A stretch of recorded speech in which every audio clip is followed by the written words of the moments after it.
Welcome to Kishore academy. இன்றைக்கி இந்த வீடியோவில் 10th ஸ்டாண்டர்ட் மேக்ஸ் எக்ஸாம்பிள் 3.46 என்ன அப்படிங்கிறத பார்க்க போகிறோம். Alpha beta are two roots of the equation 2x² - x - 1 = 0. Then form the equations whose roots are. So இங்கே ஒரு ஈக்குவேஷன் கொடுத்துருக்குறாங்க. அந்த ஈக்குவேஷனோட ரெண்டு ரூட்டை வந்து ஆல்ஃபா அண்ட் பீட்டான்னு வச்சுக்கிட்டோம். உங்களை புதுசாக ஈக்குவேஷன், தட் மீன்ஸ் நம்மளை புதுசாக ஈக்குவேஷன் ஃபார்ம் பண்ண சொல்லியிருக்காங்க.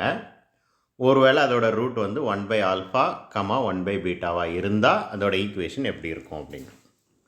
ஸோ இதே மாதிரி இன்னும் ரெண்டு சப்டிவிஷன்ஸ் கொடுத்துருக்குறாங்க. ஒவ்வொன்றா பார்ப்போம். முதல்ல ஈக்குவேஷனை எழுதிக்கோங்க. அதுலேருந்து ஏபிசியோட வேல்யூ என்ன அப்படிங்கிறத கண்டுபிடிக்கணும். x² கோஎஃபிஷியன்ட் தான் ஏ, எக்ஸோட கோஎஃபிஷியன்ட் தான் பி, அண்ட் கான்ஸ்டன்ட் டேர்ம் தான் சி. சைனில் எந்த கன்ஃபியூஷனும் பண்ணிடக்கூடாது, கரெக்டாக எழுதணும். ஏபிசியோட வேல்யூ என்ன அப்படிங்கிறத கண்டுபிடிச்சாச்சு. இப்போ சம் ஆஃப் த ரூட்ஸ் என்ன அப்படிங்கிறத கண்டுபிடிக்கணும். அப்போ ஆல்ஃபா ப்ளஸ் பீட்டா ரெண்டு ரூட்டையும், ஒரு ரூட்டை ஆல்ஃபான்னு வச்சுருக்கிறோம், இன்னொரு ரூட்டை பீட்டான்னு வச்சுருக்கிறோம். அப்போ சம் ஆஃப் த ரூட்னா ஆல்ஃபா ப்ளஸ் பீட்டா தான். அது எதுக்கு ஈக்குவலாக இருக்கும் அப்படின்னா அது ஒரு ஃபார்முலா உண்டு. ஸோ -b/a இது ஒரு ஃபார்முலா மாதிரி உங்களுக்கு தெளிவாக தெரியணும். அதாவது சம் ஆஃப் த ரூட்ஸ், ரெண்டு ரூட் வேல்யூ இருக்குது அப்படின்னா அந்த ரெண்டு ரூட்டையும் ஆட் பண்ணுறது எதுக்கு ஈக்குவலாக இருக்கும் அப்படின்னா -b/a. இந்த இடத்துல நிறைய பேருக்கு டவுட் வரும், ஏன் சார் -b/a சம்மந்தமே இல்லாமல் வந்துச்சு அப்படின்னு சொல்லி டவுட் வரும். இந்த ஈக்குவேஷனில் ஆல்ஃபாவோட வேல்யூ என்ன, பீட்டாவோட வேல்யூ என்ன அப்படிங்கிறதே தெரியாது. Okay, can you understand? இந்த ஈக்குவேஷனோட ரூட்ஸ் என்னங்கிறதே நம்ம கண்டுபிடிக்கல. ரூட்டோட வேல்யூவே என்னங்கிறது தெரியாது. அப்போ எப்படி ரூட்டை ஆட் பண்ண முடியும்? அப்போ ஆட் பண்ண முடியாது. அதுக்கு பதிலாக தான் இன்னொரு வழி இருக்குது. ரூட் வேல்யூ தெரியலைன்னா என்ன, ஒன்றும் பிரச்சனை இல்லை.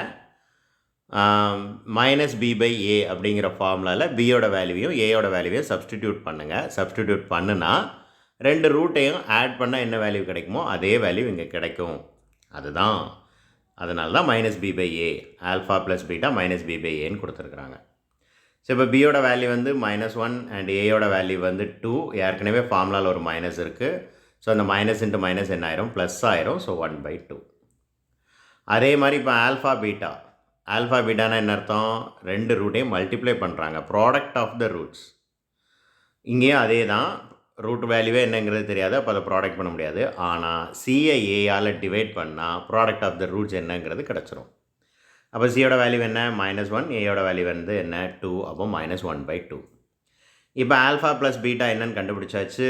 ஆல்ஃபா பீட்டா என்ன அப்படிங்கிறது கண்டுபிடிச்சாச்சு. That means sum of the roots என்ன, ப்ராடக்ட் ஆஃப் த ரூட்ஸ் என்ன அப்படிங்கிறத கண்டுபிடிச்சாச்சு. இப்போ ஃபஸ்ட்டு சப்டிவிஷனுக்கு வருவோம். முதல்ல இதை நம்ம கண்டுபிடிச்சிக்கிடுவோம். இப்போ ஃபர்ஸ்ட்டு சப்டிவிஷன் வருவோம். சப்டிவிஷனில் என்ன சொல்லியிருக்கிறாங்கன்னா, ஒரு ரூட்டை 1/ஆல்ஃபான்னு எடுத்துருக்கிறாங்க, இன்னொரு ரூட்டை 1/பீட்டான்னு எடுத்துருக்கிறாங்க. ஸோ இப்போ இந்த ரெண்டு ரூட்டையும் நம்ம என்ன செய்வோம், ஆட் பண்ணுவோம். ஆட் பண்ணும்போது என்ன செய்யணும், ஆஸ் பர் எல்சிஎம் கான்செப்ட் படி ரெண்டு ஃப்ராக்ஷன் இருக்குது, அதை ஆட் பண்ணணும். அப்போ டினாமினேட்டரில் இருக்கிற எல்லா வேல்யூவையும் மல்டிப்ளை பண்ணுவோம். இந்த பீட்டாவை கொண்டு இங்கே மல்டிப்ளை பண்ணுவோம், இந்த ஆல்ஃபாவை கொண்டு இங்கே மல்டிப்ளை பண்ணுவோம். அப்போது பீட்டா ப்ளஸ் ஆல்ஃபான்னு வரும்.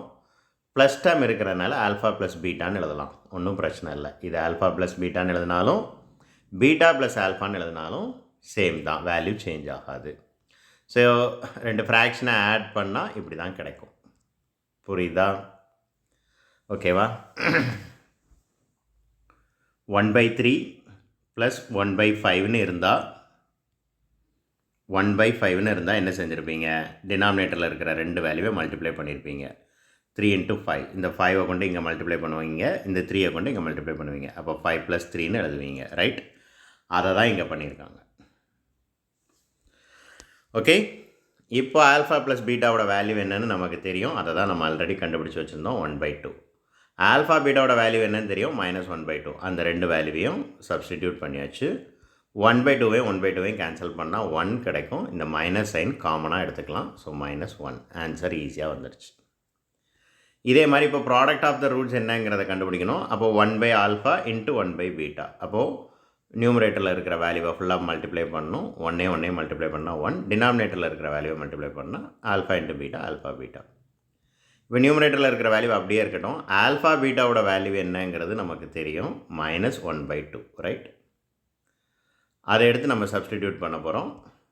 ஸோ இப்போ இது நியூமரேட்டருக்கு வரும்போது ரெசிப்ரோக்கலாக வரும். -2/1ன்னு வரும். டினாமினேட்டரில் 1 இருந்தால் எழுதணும்னு அவசியம் இல்லை. ஸோ -2ன்னு வந்துடுச்சு. இப்போ sum of the roots, product of the roots என்ன அப்படிங்கிறது என்ன செஞ்சாச்சு, கண்டுபிடிச்சாச்சு. இனிமேல் தான் ஈக்குவேஷன் ஃபார்ம் பண்ண போகிறோம். ஈக்குவேஷன் ஃபார்ம் பண்ணுறதுக்கு இதுதான் ஃபார்முலா. இந்த ஃபார்முலாவும் இப்போ தெளிவாக தெரியணும். x² minus sum of the roots into x plus product of the roots is equal to 0. So இது தெளிவாக தெரியணும்.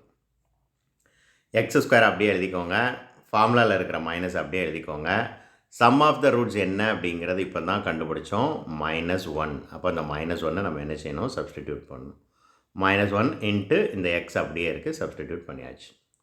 Plus product of the roots எவ்வளோ அப்படின்னா மைனஸ், ப்ளஸ் இன்ட்டு மைனஸ் என்ன ஆயிருந்திருக்கும், -2 = 0. இப்போ இதுக்கடுத்து சிம்பிளிஃபை பண்ணும்போது இந்த மைனஸ் இன்ட்டு மைனஸ் என்ன ஆயிடுது, ப்ளஸ் ஆயிடுது. So x² + x -2 = 0. ஈக்குவேஷன் என்ன செஞ்சாச்சு, ஃபார்ம் பண்ணியாச்சு. That's all. சப்டிவிஷன் 2 and 3 எப்படி ஒர்க் அவுட் பண்ணணும் அப்படிங்கிறத அடுத்த வீடியோவில் பார்ப்போம். தேங்க்யூ.